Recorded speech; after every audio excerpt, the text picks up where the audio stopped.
We know from the book of Genesis that the ark that Noah was building was 300 cubits long. A cubit was roughly the length between your elbow and the tip of your finger. Now, obviously, everyone's arm is different, so it varied, but over time, it seems to have become what we would now say 54 centimeters, give or take. 54 centimeters, 300 cubits. The ark that Noah was building was about 140, 150 meters long, the length of a Gaelic football field, about a field and a half for those of you who speak American.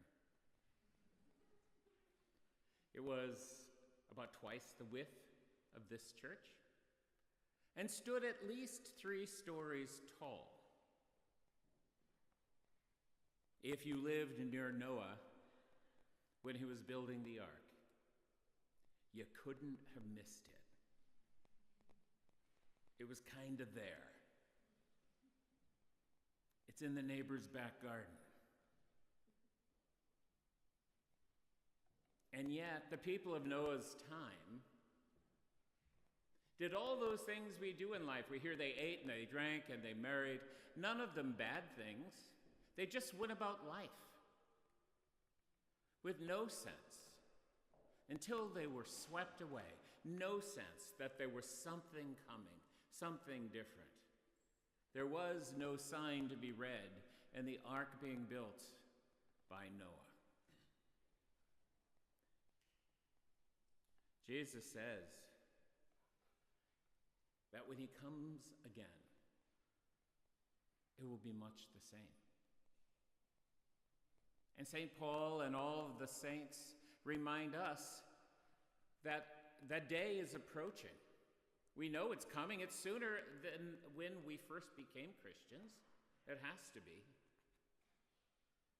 And the question for us asked both today and the first Sunday of Advent and during this whole season, it's the question asked of us every day of our lives: are we ready? Do we believe, do we trust in the promise that the future is one filled with the glory of Christ?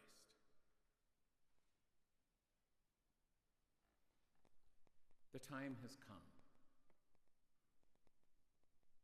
The season has cycled back, but the time has come. The fullness of Christ is on its way.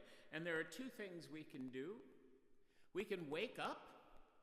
We can be mindful of what is coming our way. We can live a life that is geared towards that. We can see that as our truth and allow everything else to take its place as a secondary or tertiary reality.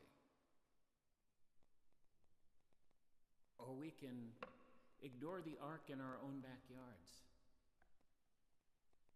and just go on. Stay awake, Jesus tells us, because you do not know the day when your master is coming.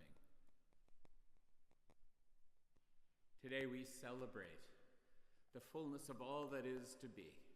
We celebrate the reality when the tiny hill in the middle of Jerusalem becomes the world's highest mountain, and that all peoples, all of creation will stream towards it. It will be the radiant light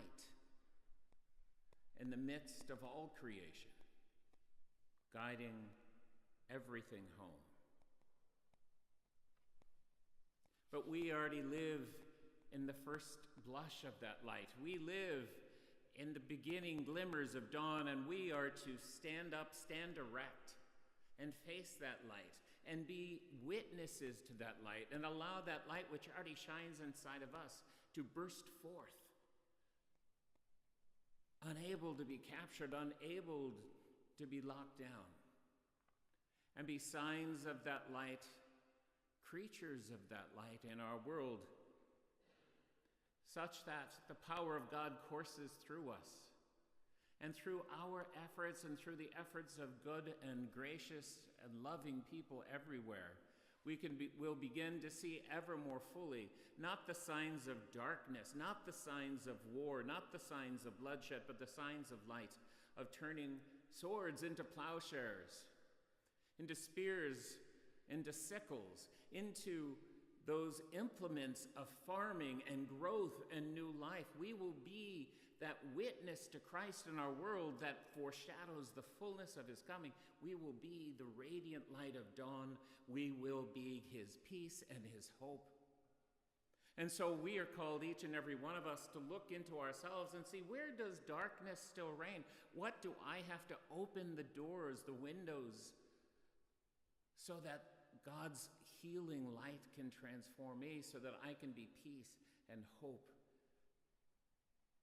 and new life in my own world, and that we collectively can witness to the fullness of all that is to come in the way that we cherish and care for our environment and the people of this beautiful planet on which we live. This may call us to admit our own failings, to go to confession, to seek forgiveness, and fill ourselves once again with grace. This might fill us with sadness at the destruction and the horror that impacts so many people around our world, but a sadness that doesn't quake in incapacity, but one that mobilizes in prayer, one that mobilizes in efforts to reach out to politicians and to world leaders to say, stop. Bring food. Bring medicine.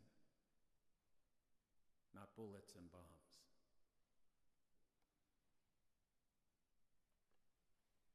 Jesus calls us to be ready,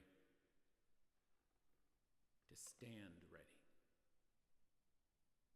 to take all that we have been given, and at an hour we do not expect, to greet him. Greet him with the gifts he has given us. Greet him with the gifts we have created through allowing him to be in us.